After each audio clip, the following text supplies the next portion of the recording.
Hi guys, and welcome back to my channel. So for today's video, we're going to be talking about something that bothered me a little bit, but was very true. So about 5 days ago, I received a comment on my Instagram. It was actually on my 10 tips on transitioning video, in which they said, "I'd rather get a blood clot and die than not get hormones. You seem to have a lot of privilege."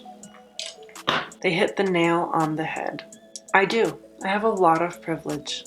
I have a lot of privilege. I'm white. I'm white. I have a lot of privilege. I have white privilege.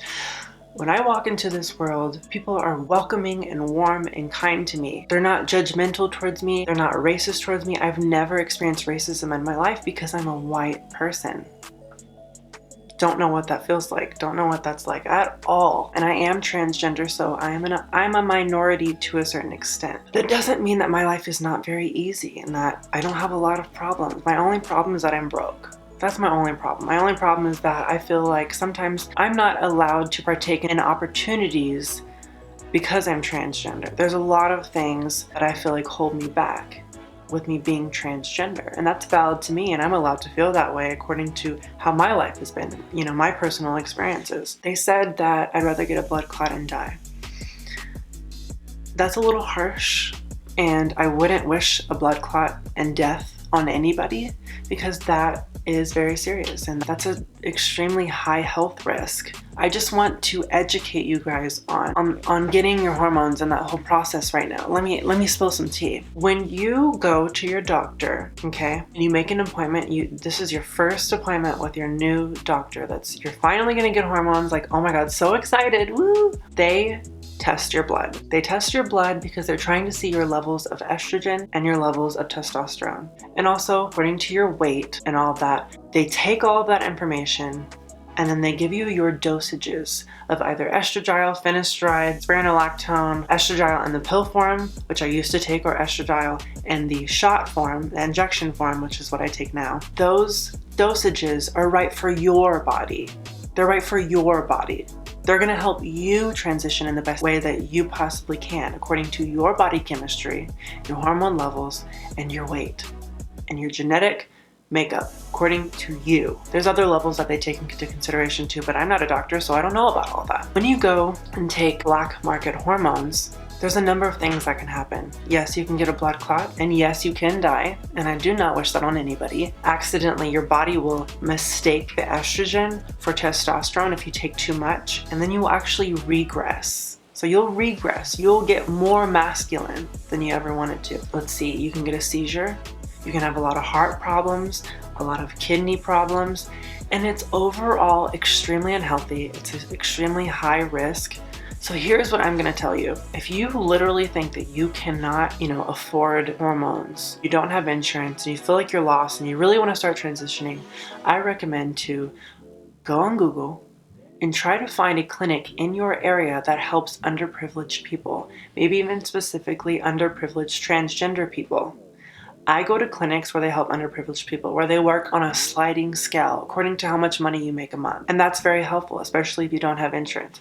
Now, I have insurance. I'm under my dad's insurance, so I pay a copay for, my hormones and my doctor's appointments. But I guarantee that there are resources out there that you can find that can help you with that. I recommend at least going to a doctor and having them test your blood and getting your levels, and then maybe going to black market and doing your research. This is like last resort shit. This is last resort shit. Going to find your levels and then going to find your exact dosage that's going to work for your body, right? Because I want you to be safe, and I want you to be smart, and I want you to transition, and I want you to be the beautiful you that you were born to be, period. I want that for you, queen.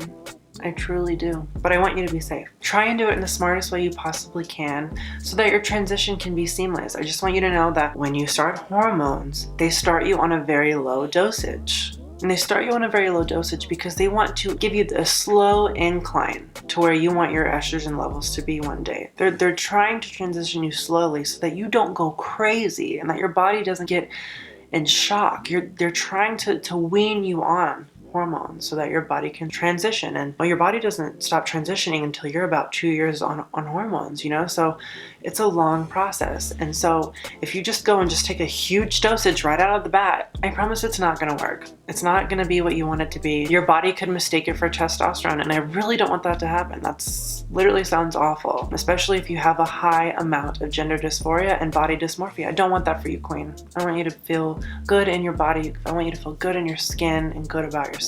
Hi guys, so I'm editing my video, and one thing that I noticed was that I totally forgot to talk about a huge element of privilege in being passable. The ability to be stealth, which I'm gonna make a whole other separate video about why I think the idea of being passable needs to be a thing of the past, is super ancient, is super damaging on the community. But in saying that, I have to recognize that it's an element of privilege, because that's what this video is all about. And I would be totally lying if I said that passability wasn't an element of privilege. So basically, I walk in society and I am treated 100% as the gender I identify as. I'm able to be stealth. I haven't been misgendered in 2 years. I honestly don't even remember what that feels like. Passability truly does improve your quality of life. Being misgendered feels awful.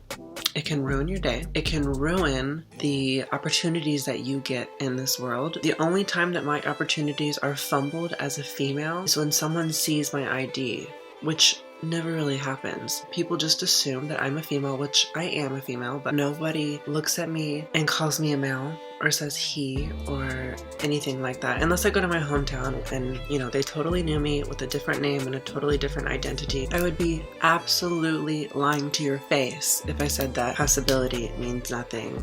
It doesn't have a huge effect on your entire life, your everyday today. I've never had a surgery. I've only been on hormones for 3 years, and for whatever reason, I look now like a female. There's nothing about me that anyone ever points out that's masculine or that tips me over the edge to ever be seen as a male. Ever. My heart goes out to all of the young and just now starting to transition transgender women, because it's hard.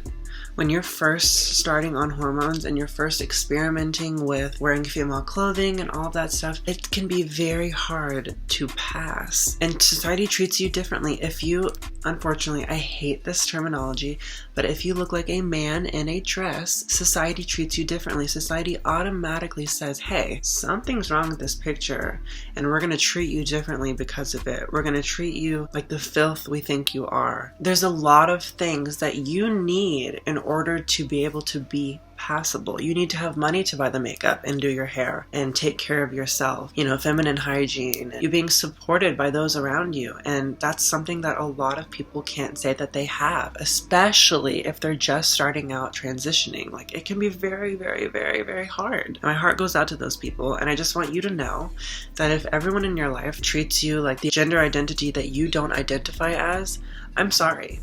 And you need to, every single time they misgender you, correct them. Every single time.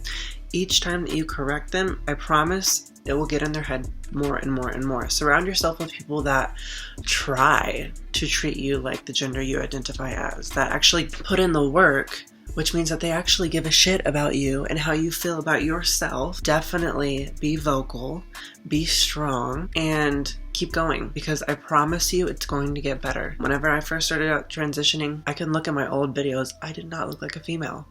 I didn't look like a female. I think my passability has a lot to do with that I have really long hair now. My nose has gotten smaller. There's many elements of my face that have changed drastically. My voice is still it's pretty much the same. I used to like edit my voice to sound higher pitched in my videos. I don't know if you guys noticed, and I think it's stupid. Who cares? So what if my voice isn't the highest pitched voice in the entire world? I don't really care, because it honestly doesn't affect my passability in society. Everyone still treats me like a female. And that's the thing that you have to realize, is that so many natural born cisgender females have low voices, have, you know, thick necks, have big noses, have short hair, buzz cut hair, you know, have small boobs, have broad shoulders. There are so many elements that exist in the cisgender female spectrum And accept that, boo. Sorry, but you don't have to be Nikita Dragon. You don't have to be Eden the Doll. You don't have to be Gigi Gorgeous. You don't have to be Laverne Cox. And that's just that, period. Yeah, I just wanted to include that because I totally forgot to talk about it, and yeah. So yeah, I just wanted to touch on that because that comment kind of bothered me, and they were exactly right. That comment has since been deleted. It was deleted, I think, today or yesterday, but I screen capped it, and I wanted to share that with you guys because I want you to know that I never want to make it seem like transitioning is easy, because it's not. And even though it's been a certain amount of easy for me because of my personal experiences and the fact that I am under my dad's insurance, I never want that to take away from your struggle.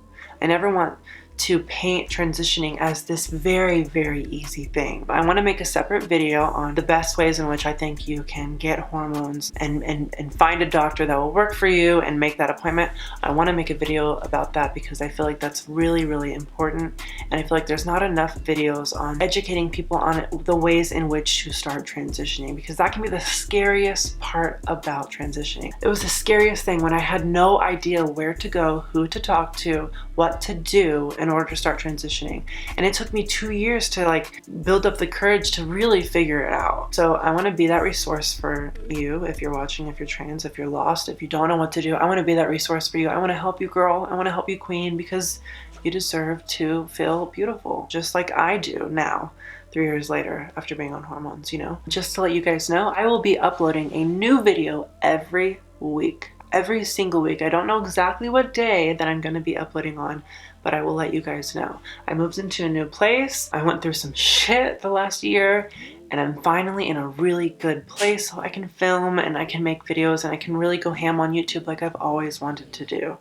I'm so excited, and I hope that you guys are ready. If I'm going to be real though, you're not ready. You're really not ready. You're not ready for the slayage that I'm about to serve you. Period. That's on period. So get excited. Follow me on Instagram and Twitter at ShineLove, SEAINELOVE.